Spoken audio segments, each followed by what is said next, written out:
Good afternoon all. Functions part 6. We already have discussed various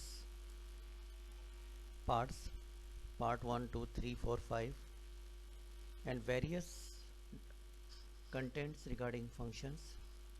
Here in functions part 6 we will discuss the 3 points basically. What these points are: first, what is life of a variable? एक variable की life क्या होती है? Second, mutable oblique immutable properties of past data objects. जो एक function को हम value pass करते हैं, फंक्शन को हमने वेरिएबल्स पास किए, तो म्यूटेबल और इम्यूटेबल प्रॉपर्टीज, उनकी म्यूटेबल केस में क्या होता है और इम्यूटेबल के केस में क्या होता है. थर्ड है रिकर्सिव फंक्शंस. रिकर्सिव फंक्शंस अगर हम न्यू सिलेबस में देखते हैं 2020-21 के, तो वहाँ पर ये टर्म रिकर्सिव फंक्शंस लिखी हुई नहीं है, लेकिन प्रीवियस सेक्शन में ये थी. तो मैं इसका यहाँ पर केवल एक इंट्रोडक्शन दे रहा हूँ और इस पर बेस्ड कुछ टर्म्स भी बता रहा हूँ, जिससे कि आपको ये समझ में आ जाएगा कि रिकर्सिव फंक्शन क्या होते हैं. फंक्शंस का ही पार्ट है बट टर्म अलग है. एक चीज यहां पर इस पार्ट में ये बताना चाहूंगा कि ये जो 3 सेक्शंस यहां पर दिए गए हैं ये बहुत इंपॉर्टेंट है और इनको पढ़ने के लिए थोड़ा सा आपको डेप्थ में जाने की जरूरत है. कहने का मतलब ये, अगर किसी को फंक्शंस आता है तो समझ पाएगा इम्यूटेबल और immutable properties of past data objects क्या होती है और इनके वेरिएशंस क्या क्या है. तो मैं आपको यहां से डिस्कस करता हूं what is life of a variable. देखो, लाइफ से आप लोग क्या समझते हो? जैसे हम बात करें कि लाइफ, अगर हम किसी एनिमल, कोई भी एनिमल की लाइफ कहते हैं, ह्यूमन बीइंग की लाइफ कहते हैं, तो कब तक जीवित है? जब तक इस धरती पर है. इसके बाद में वो यहां से कब जाता है? जब उसकी डेथ हो जाती है. तो ह्यूमन बीइंग की जो लाइफ है लोकल टू दिस अर्थ. समझ में आ गई बात? लोकल टू दिस अर्थ, ये मान के चलो. तो जो वेरिएबल्स जो होते हैं इनकी लाइफ क्या है? हमने 2 तरह के वेरिएबल पढ़े हुए हैं, एक ग्लोबल वेरिएबल और एक लोकल वेरिएबल. ग्लोबल वेरिएबल वो होते हैं जो कि एक बार आपने ग्लोबली डिक्लेयर कर दिए, सारे ब्लॉक से ऊपर डिक्लेयर कर दिए, और वो किसी भी ब्लॉक में यूज में लिए जा सकते हैं.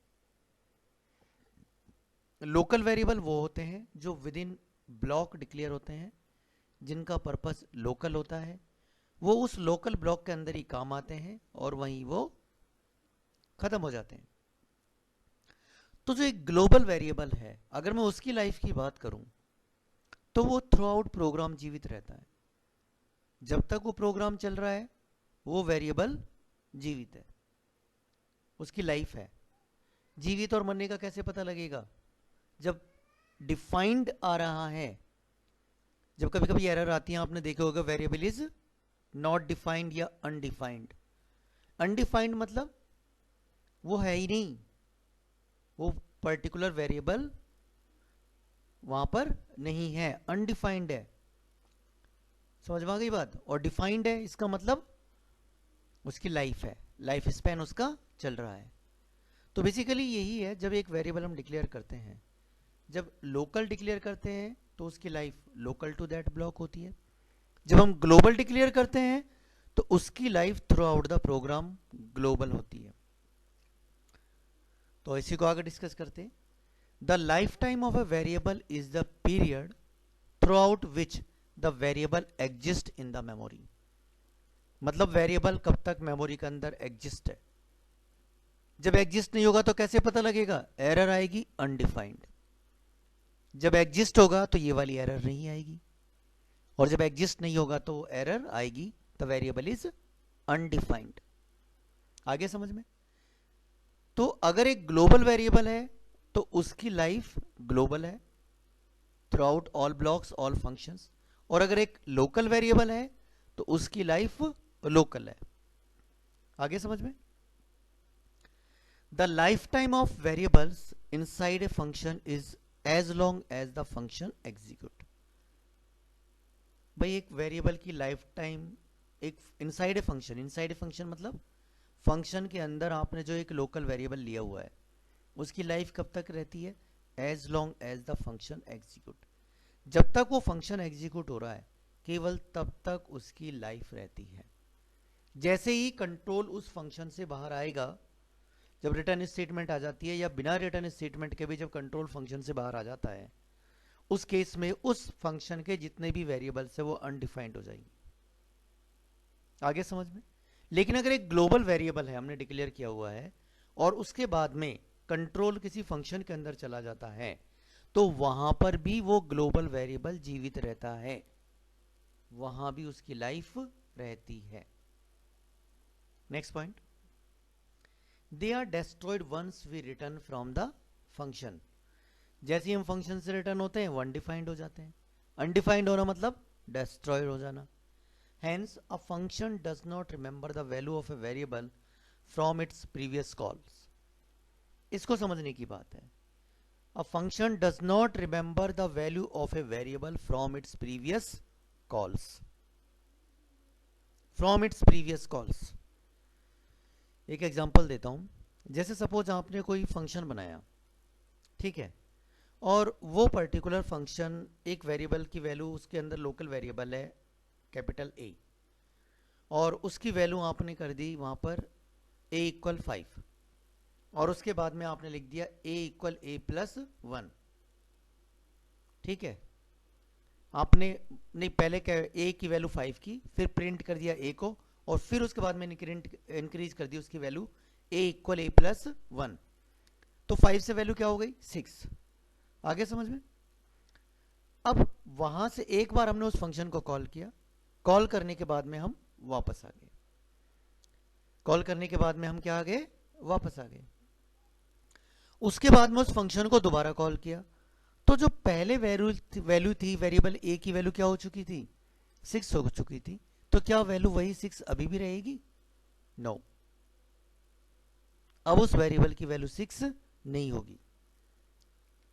तो कहने का मतलब यह है कि अगर एक पर्टिकुलर फंक्शन को आपने 5 बार कॉल कर लिया तो ऐसा नहीं है कि 5 बार उसकी जो पहले वैल्यूज थी वो एज इट इज रहेगी, वो उनको कैरी करेगा, नहीं। जितनी बार आप कॉल करोगे उसके अंदर एक नया इनिशियलाइजेशन होगा, नई वैल्यूज होगी। Hence a function does not remember the value of a variable from its previous calls.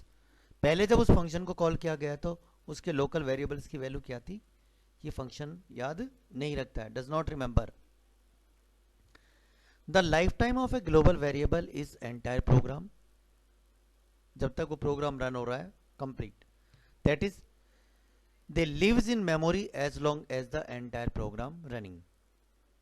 जब तक पूरा प्रोग्राम रन हो रहा है वो मेमोरी के अंदर बने रहते हैं। एक क्वेश्चन भी ये भी आता है कि ग्लोबल वेरिएबल्स यूज में लेना is called a bad practice. क्यों? या तो एक छोटा सा प्रोग्राम बना रहे हैं, अगर एक बहुत बड़ा सॉफ्टवेयर हम डेवलप करते हैं और उसके अंदर आपने most of global variables declare कर रखे हैं, तो बहुत बार ऐसा होता है कि ग्लोबल वेरिएबल एक पर्टिकुलर ब्लॉक के अंदर यूज में आया और फिर वो यूज में नहीं आ रहा है।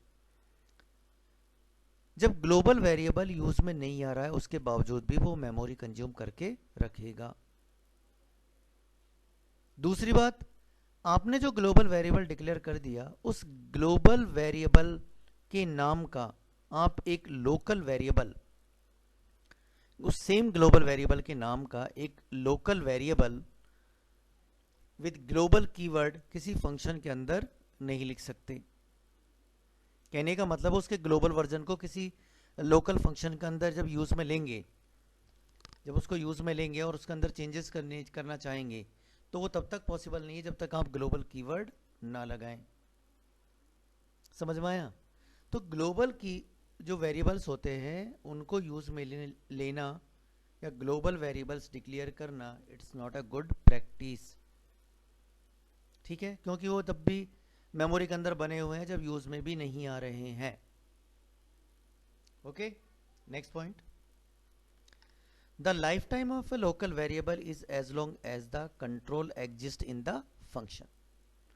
फंक्शन का एक ब्लॉक होता है, जब तक फंक्शन एग्जीक्यूट हो रहा है, कंट्रोल उसके अंदर मौजूद है, तब तक उस लोकल वेरिएबल की लाइफ है।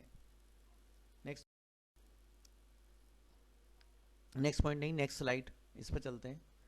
What is life of a variable, इसका एक एग्जांपल दिया गया है यहाँ पर। एग्जांपल ये देखिए आप,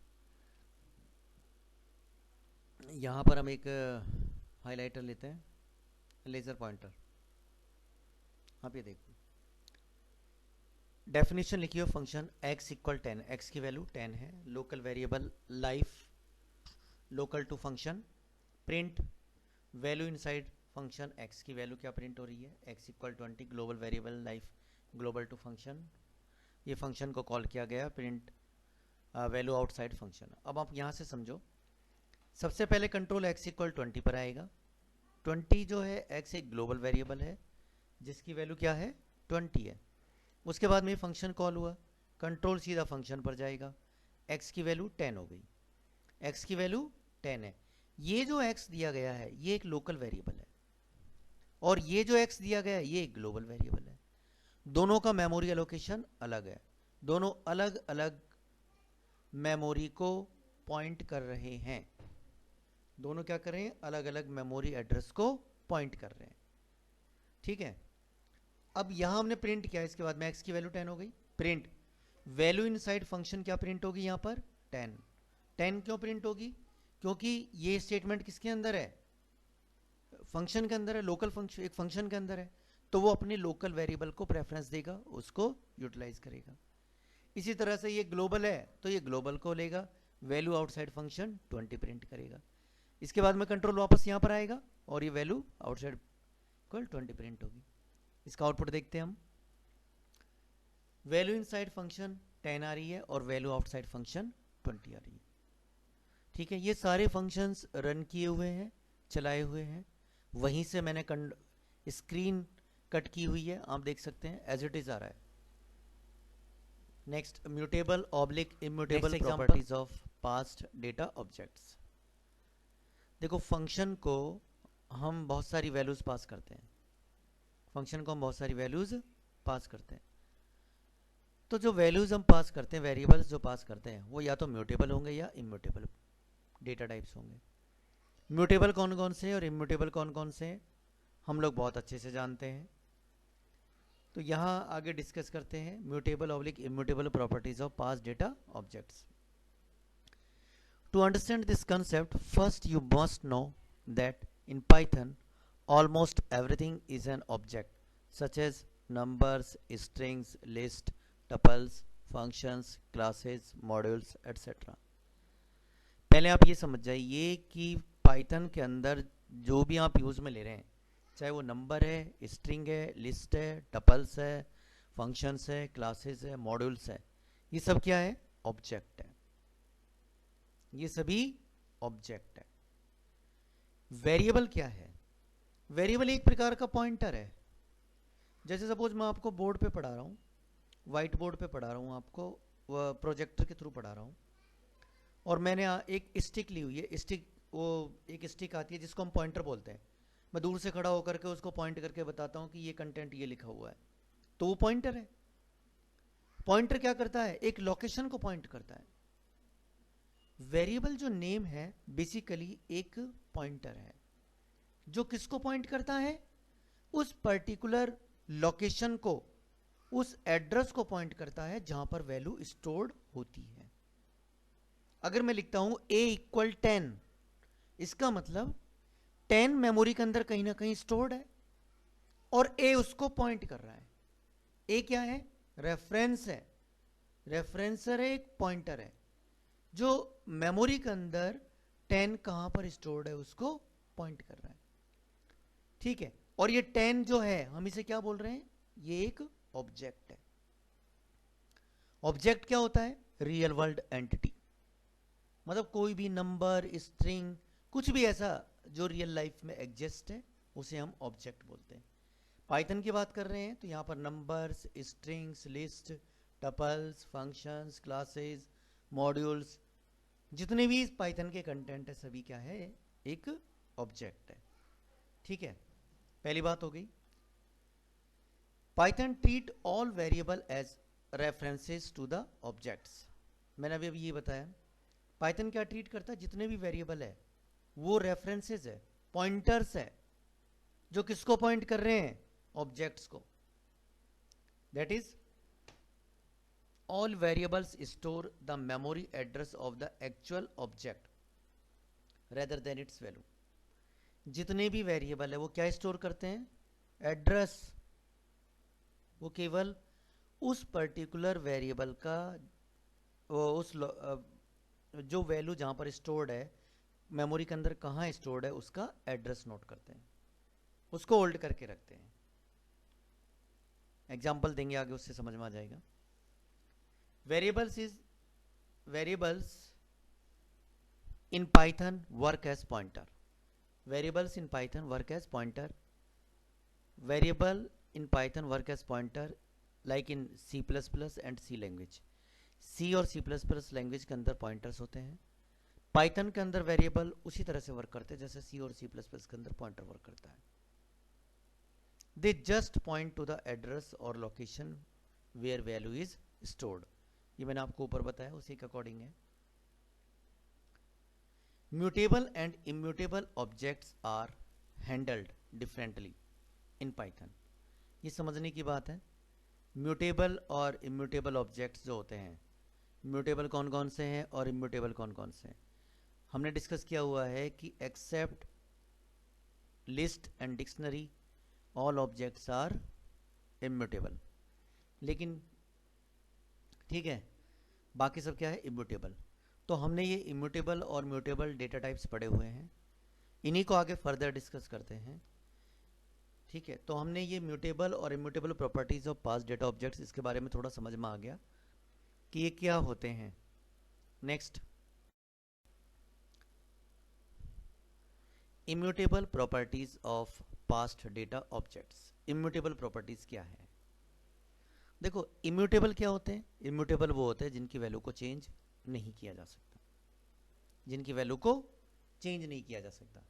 अब आप आ जाइए, immutable objects are those object whose values can not be changed in place after assignment और इनिशियलाइजेशन। एक बार उनको असाइन किया कर दी गई कोई वैल्यू या उनको इनिशियलाइज कर दिया गया, उसके बाद में आप उसकी वैल्यू को चेंज नहीं कर सकते।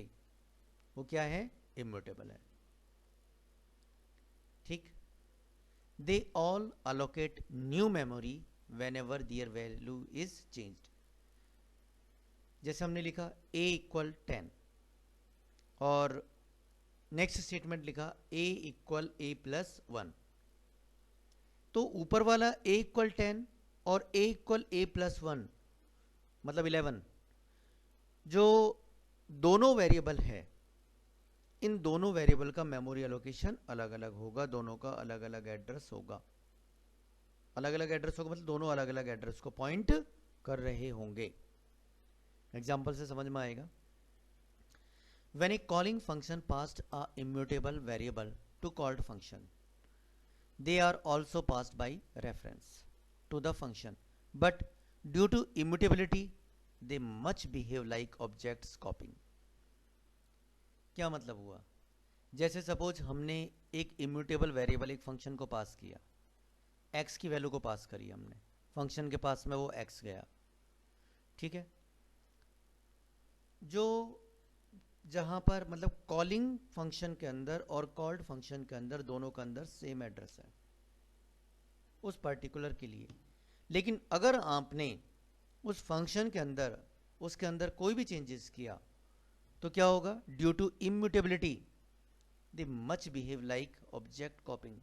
केवल उसकी जो कॉलिंग फंक्शन से कॉल्ड फंक्शन के अंदर उसकी कॉपी होगी और वहां पर एक नया ऑब्जेक्ट क्रिएट होगा जिसका मेमोरी एलोकेशन अलग होगा, अलग एड्रेस होगा। एग्जाम्पल्स और अच्छे समझ में आएगा। If we make any changes to the immutable object inside a called function, the value of that immutable object will remain unchanged in calling function. मतलब कॉल्ड फंक्शन के अंदर आपने अगर ये जो एक इम्यूटेबल वेरिएबल के अंदर कोई चेंजेस कर दिए, ठीक है, तो वहाँ मेमोरी एलोकेशन नया हो जाएगा और जो आपका कॉलिंग फंक्शन है वहाँ पर उसका एड्रेस अलग होगा. एग्जाम्पल ऑफ इम्यूटेबल ऑब्जेक्ट्स कौन कौन से हैं? एग्जाम्पल हम जानते हैं, इंटीजर है, फ्लोट है, स्ट्रिंग और टपल. ये सारे क्या है? इम्यूटेबल ऑब्जेक्ट्स है. देखिए एग्जाम्पल से समझ में आएगा. Passing of immutable objects to functions. यहां पर इस एग्जाम्पल को बहुत अच्छे से समझने की जरूरत है. x के अंदर 20 है. id of x equal, id एक फंक्शन हम सब लोग जानते हैं, एक बिल्ट इन फंक्शन है जो क्या बताता है? एक पर्टिकुलर वेरिएबल का एड्रेस बताता है. ये एड्रेस जो बताता है, लोकेशन बताता है कि उसका एड्रेस क्या है. तो यहाँ पर क्या होगा? x का एड्रेस बताएगा. ये x का एड्रेस आएगा, उसके बाद में ये फंक्शन कॉल होगा, फंक्शन यहाँ पर आएगा. हम इसका आउटपुट देख लेते हैं तब अच्छे से समझ में आ जाएगा. ये देखिए, ये इसका आउटपुट दिया है. सबसे पहले ये प्रिंट होगा id of x. id of x क्या आ रहा है? id of x equal 1375459808. x का जो x जो वेरिएबल है वो किसको पॉइंट कर रहा है? इस एड्रेस को पॉइंट कर रहा है. और इस एड्रेस पे वैल्यू क्या है? 20. समझ में आ गया? x एक वेरिएबल है जो रेफरेंसर का काम करता है, जो किसको पॉइंट कर रहा है? इस लोकेशन को. और इस लोकेशन पर वैल्यू क्या है? 20. इसके बाद में फंक्शन को कॉल कर लिया गया, कंट्रोल यहां पर चला गया.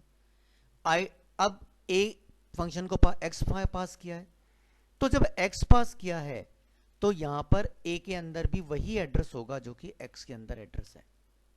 मतलब x जिसको पॉइंट कर रहा है a भी उसी लोकेशन को पॉइंट करेगा. क्यों? क्योंकि ये बिहेव करते हैं लाइक कॉपिंग, कॉपी का बिहेव करते हैं. ठीक है, चाहे वेरिएबल का नाम डिफरेंट हो, इवन वेरिएबल नाम से मतलब नहीं है. यहां पर x के पास x जिस लोकेशन को पॉइंट कर रहा है a भी उसी लोकेशन को पॉइंट करेगा. id of a is id of a. यहां पर देखो a की id क्या है? सेम है जो x की थी. उसके बाद में value of a equal a. Value of a equal a के अंदर क्या वैल्यू थी? यहां पर x के अंदर 20 थी. x जिस लोकेशन को पॉइंट कर रहा था वहां पर वैल्यू 20 थी. उसी लोकेशन को एक पॉइंट कर रहा है तो वहां पर वैल्यू 20 ही है. उसके बाद में आपने a इक्वल a प्लस 1 कर दिया. a के अंदर आपने चेंज कर दिया. जब आपने चेंज कर दिया तो ये जो आपको a दिखा रहा है यहां पर इसका मेमोरी एलोकेशन अलग होगा, इसका एड्रेस अलग होगा. एड्रेस अलग होगा तो a के अंदर यहां पर वैल्यू क्या थी? यहां 20 थी. यहां पर क्या होगा? इसके अंदर 21. ठीक है, कहने का मतलब है ये टोटल वैल्यू 21 होगी और वो 21 वैल्यू जिस लोकेशन पर स्टोर्ड होगी उस लोकेशन को कौन पॉइंट करेगा? ये वाला a. id of a equal a plus 1 is id of a. इस वाले a की id वो क्या है? इस वाले a की id देखो यहां पर चेंज हो गई है. ठीक है, अब वैल्यू ऑफ a इक्वल क्या हो गई है? 21 हो गई. ये बात समझ में आ गई? ये समझ में आ गया होगा. एक चीज और यहां पर ये याद रखने की है कि चाहे म्यूटेबल हो और चाहे इम्यूटेबल हो, दोनों बाय रेफरेंस पास होते हैं फंक्शन को. बाय रेफरेंस पास होने का मतलब है कि फंक्शन का एड्रेस जाता है, उनके उस पर्टिकुलर लोकेशन का एड्रेस जाता है दोनों के पास में. दोनों बाय एड्रेस पास होते हैं. ठीक है, लेकिन अगर आपने एक पर्टिकुलर इम्यूटेबल वेरिएबल के अंदर, फंक्शन के अंदर आपने अगर एक इम्यूटेबल ऑब्जेक्ट के अंदर कोई चेंज किया तो उसका रिफ्लेक्शन फंक्शन में नहीं आएगा. मैंने यहां पर प्रिंट नहीं किया है, लेकिन अगर मैं इस फंक्शन कॉलिंग के नीचे एक और स्टेटमेंट प्रिंट करता और वहां पर x की वैल्यू को प्रिंट करता तो x की वैल्यू 20 ही प्रिंट होती, नहीं कि 21 प्रिंट नहीं होती. क्योंकि अगर आपने एक इम्यूटेबल वेरिएबल के अंदर, इम्यूटेबल वेरिएबल में फंक्शन को पास किया है और फंक्शन के अंदर वहां पर कोई चेंज किया है तो उसका रिफ्लेक्शन आपको मेन प्रोग्राम में नहीं आएगा, मेन फंक्शन में नहीं आएगा. में आ गया। आगे एक और एग्जांपल यहाँ दिया गया है, देखो ए के अंदर 20 है, हालांकि इस एग्जांपल का रिलेशन नहीं, लेकिन यहाँ समझाया गया है ए के अंदर 20 है और बी इक्वल ए है। तो ए किसको पॉइंट कर रहा है? ए एक मेमोरी लोकेशन को पॉइंट कर रहा है जहां पर 20 स्टोर्ड है।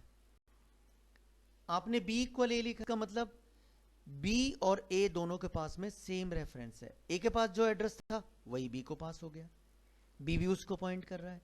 अगर मैं आईडी ऑफ ए देख रहा हूं तो वही दिख रही है, और आईडी ऑफ बी देख रहा हूं तो भी वही दिख रही है।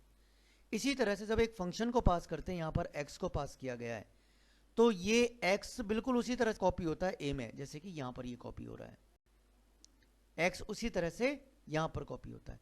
लेकिन जब आपने इसके अंदर चेंज किया है तो एक नया वेरिएबल बन जाता है, क्योंकि इम्यूटेबल है ये। अंडरस्टैंड?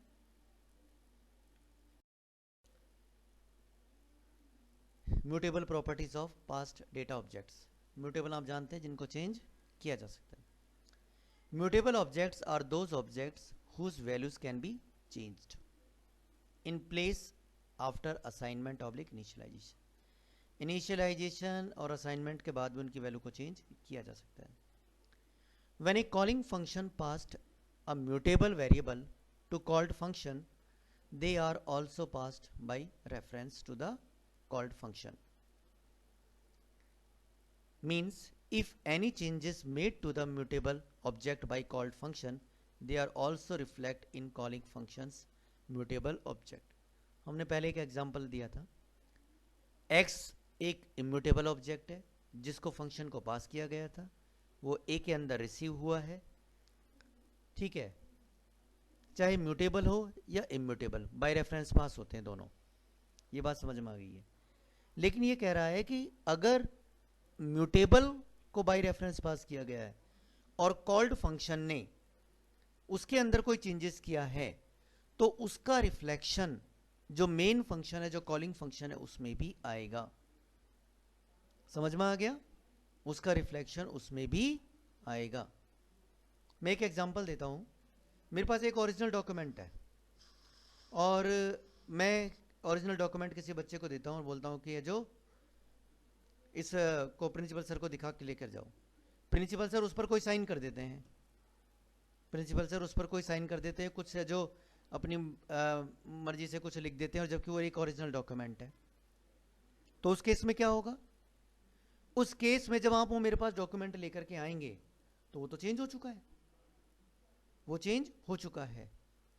वो एक इम्यूटेबल ऑब्जेक्ट था जो मैंने by you are the variable, आपके थ्रू उसको मैंने जो प्रिंसिपल सर को पास किया, प्रिंसिपल सर ने उसके अंदर चेंजेस किए, चेंजेस करने के बाद में वो आपने मेरे को ला के दिया, तो उसके अंदर वो चेंजेस हो गए।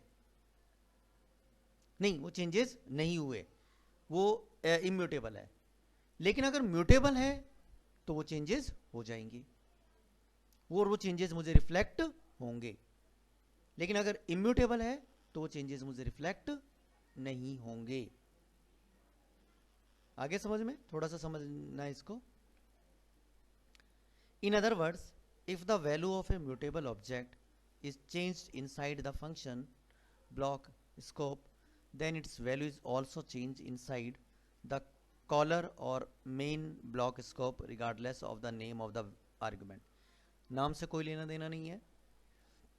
आपने एक वेरिएबल पास किया, फंक्शन को पास किया जो कि म्यूटेबल है, अगर फंक्शन ने कोई चेंज किया तो वो कॉलिंग फंक्शन के अंदर भी उसका रिफ्लेक्शन होगा, और अगर इम्यूटेबल है और फंक्शन ने उसके अंदर कोई चेंजेस किया है तो कॉलिंग फंक्शन के अंदर उसका रिफ्लेक्शन नहीं आएगा, केवल फंक्शन के अंदर एक नया वेरिएबल क्रिएट होकर के उसके अंदर उसका रिफ्लेक्शन होगा। ठीक है? एग्जाम्पल ऑफ म्यूटेबल ऑब्जेक्ट्स कौन कौन से होते हैं? List, dictionary and sets. Set हमारे सिलेबस में नहीं है, लेकिन ये याद रखने वाली बात है, कहीं कोई एग्जाम्पल में आ जाए। लिस्ट, डिक्शनरी एंड सेट जो होते हैं ये सारे म्यूटेबल ऑब्जेक्ट्स हैं। Passing of mutable objects to functions. अगर आपने फंक्शंस को म्यूटेबल ऑब्जेक्ट क्या, जैसे लिस्ट, एक एग्जांपल देते हैं। यहाँ इस एग्जांपल को देखो, एल एक लिस्ट है जिसके अंदर 5, 10, 15, 20 और 25। आउटपुट देख लेते हैं, उससे ज़्यादा अच्छे से समझ में आ जाएगा। List before passing to function. Function को पास करने से पहले लिस्ट क्या है? ये रहा। List before passing to function 5, 10, 15, 20 ये अपीयर होगी। ID of list in calling function, अगर लिस्ट की आईडी देखते हैं तो इसका एड्रेस आ रहा है 32371976। फिर हमने लिस्ट को फंक्शन को पास कर दिया, इसकी कॉपी ए में जाएगी, ठीक है।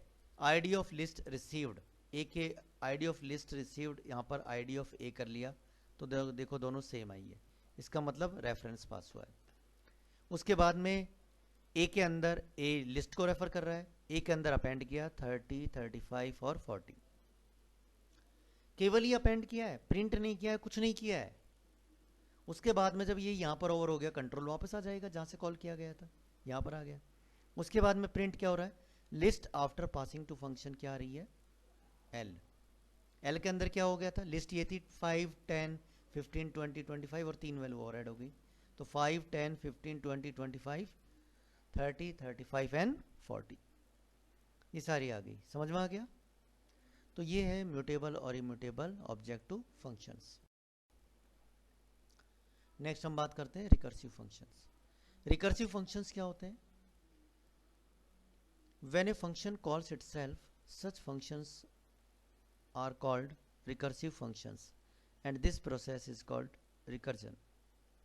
Such functions is called recursive function and this process is called recursion.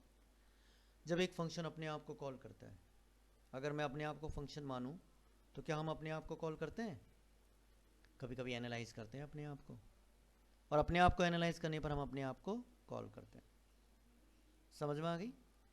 तो कभी कभी फंक्शन भी अपने आप को कॉल करता है, उसके पर्पस अलग अलग होते हैं। In other words it is a function calling itself again and again, अपने आप को कॉल करता रहता है। इसकी एडवांटेज तो बहुत है, पहले हम थोड़ा डिसएडवांटेज के बारे में पता कर लेते हैं कि क्या है। It consume more storage space because the recursive calls along with local variable are stored on the stack. आपने कभी कभी देखा होगा कि कुछ मूवीज़ में होता है और वहाँ पर क्या दिखाते हैं कि एक आदमी होता है, उसी की परछाई उसकी शरीर से बाहर निकलती है जो उसको समझाती है, ठीक है। तो एक प्रकार से दो जने मेमोरी कंज्यूम कर रहे हैं, एक वो खुद, एक उसकी आत्मा जो बाहर निकल के आ गई परछाई। उसने कुछ डाटा उस परछाई को पास करा। अब सोचो अगर उस परछाई की भी परछाई बन जाती, उस वो जो शेड है उसकी भी अगर परछाई बन जाती तो 3 हो गए, और अगर उसमें से उसकी भी हो गई, इस तरह से एक एंड कंडीशन के बेस पर अगर 10 उसकी है जो परछाई इस तरह से बन गई तो क्या होगा, 10 ब्लॉक्स मेमोरी कंज्यूम करेंगे, 10 ब्लॉक्स मेमोरी कंज्यूम करेंगे। बेसिकली जो रिकर्सिव फंक्शन होते हैं अपनी ही एक इमेज बनाते हैं, अपनी ही एक इमेज बनाते हैं और अप टू एंड कंडीशन उसकी इमेज बनती चली जाती है, और वो सारी इमेज कहां पर स्टोर रहती है, स्टैक में। स्टैक क्या होता है, स्टैक को समझने के लिए आप ये मान के चलिए एक गिलास है, कांच का एक गिलास है, उस गिलास के अंदर मैं कुछ डिस्क डालता हूं, मैंने उस गिलास के अंदर कुछ डिस्क डाली, बिस्किट डाली, जितना चौड़ा गिलास है उसके अंदर उतनी ही बड़ी बिस्किट, गोल बिस्किट आ सकती है। मैंने बिस्किट डाली 1, 2, 3, 4, 5, 6, 7, 8। अब 8वें नंबर की जो बिस्किट है, अगर मुझे 7वें नंबर की बिस्किट निकालनी है तो 8वें नंबर की बिस्किट को निकालूंगा तभी तो 7वें नंबर की निकलेगी, समझ में आ रहा है। Stack work on LIFO principle, last in first out, जो लास्ट में इन हुआ है वो फर्स्ट आउट होगा, स्टैक उस प्रिंसिपल पे वर्क करता है। तो बेसिकली रिकर्सिव फंक्शन अपनी ही एक इमेज बनाते हैं जो मेमोरी को कंज्यूम करती है, इसलिए जो रिकर्सिव फंक्शंस होते हैं वो सबसे ज्यादा मेमोरी कंज्यूम करते हैं, ये उनकी एक डिसएडवांटेज। द कंप्यूटर में run out of memory if the recursive calls are not checked. कभी कभी ऐसा होता है, अगर आपने रिकर्सिव फंक्शन को अपनाया हुआ है और वहां पर आपने प्रॉपर उसको चेक नहीं किया है, एंड कंडीशन वगैरह नहीं लगाई है, तो वो अपने आप को कॉल करता रहेगा, कॉल करता रहेगा, इसका मतलब अपनी इमेज बनाता रहेगा। अपनी इमेज बनाता रहेगा, इसका मतलब वो मेमोरी कंज्यूम करेगा। एक प्रकार से एक वायरस है आपके सिस्टम के अंदर आ गया, अब वो अपने आप को रेप्लिकेट कर रहा है, और रेप्लिकेट भी कितना कर रहा है, टिल एंड कंडीशन। उसकी कोई कंडीशन ही नहीं दी आपने एंड की। जब एंड कंडीशन नहीं दी है तो रेप्लिकेट करता रहेगा, रेप्लिकेट करेगा तो मेमोरी कंज्यूम करेगा, मेमोरी कंज्यूम करेगा तो द कंप्यूटर में run out of memory, out of memory हो सकता है। It is less efficient in terms of speed and execution time. होगा क्या, लेस एफिशिएंट है। जब मेमोरी ज़्यादा कंज्यूम कर रहा है, अपने आप को रेप्लिकेट कर रहा है, तो उससे क्या होता है, उससे जो स्पीड है उसकी वो कम हो जाएगी, उससे उसकी जो स्पीड है वो क्या होगी, कम होगी। Is less efficient in terms of speed and execution. एक ये लास्ट इन फर्स्ट आउट पे वर्क करता है। किस तरह से वर्क करता है, फंक्शन पहला जो मेन आदमी है उसको नंबर 1 किया, उसकी इमेज को नंबर 2 किया, उसकी इमेज की इमेज को नंबर 3 किया, उसकी इमेज की इमेज को नंबर 4 किया, नंबर 5, नंबर 6। तो जब एग्जीक्यूशन होगी तो सबसे पहले 6 की कॉल एग्जीक्यूशन होगी। 6 वाली जो इमेज है कुछ वैल्यू रिटर्न करेगी 5 को, 5 वाली उस वैल्यू के अंदर अपना प्रोसेस ऐड करने के बाद में 4 को रिटर्न करेगी, 4 वाली उसके अंदर कुछ अपना वैल्यू ऐड करने के बाद 3 को रिटर्न करेगी, और 3 वाली उसको उसके अंदर अपनी वैल्यूज ऐड करने के बाद में 2 को करेगी, और 2 जो इमेज है वो क्या करेगी, उसके अंदर अपनी एग्जीक्यूशन को ऐड करने के बाद में फिर जो मेन है उसको रिटर्न करेगी, और वो मेन जो है उसको फाइनली प्रिंट करेगा या कहीं से कॉल किया इन फंक्शन को वहां रिटर्न करेगा। इस तरह से इसका प्रोसेस चलता है। आगे समझ में, लास्ट इन फर्स्ट आउट, जो लास्ट वाला प्रोसेस था, प्रोसेस नंबर 6, सबसे पहले वो एग्जीक्यूट हुआ है। एग्जांपल देखते हैं, इससे पहले रूल्स पढ़ ले, rules to define a recursive function. पहला रूल तो ये है कि एंड कंडीशन होनी चाहिए। In recursive function there must be terminating condition for the problem. Problem के लिए कोई ना कोई टर्मिनेटिंग कंडीशन होनी चाहिए, क्योंकि टर्मिनेटिंग कंडीशन नहीं होगी तो आपका जो कंप्यूटर है आउट ऑफ मेमोरी हो जाएगा। This condition is called the base case for the function. ये मेन केस है, बेस केस है। There must be an if condition in the function. Function के अंदर इफ कंडीशन होना बहुत जरूरी है टू टर्मिनेट द कंडीशन। वही बेस केस वाली कंडीशन है, अगर टर्मिनेशन नहीं होगा तो फिर कैसे होगा। In recursion a function calls itself up to the last call pushed in stack।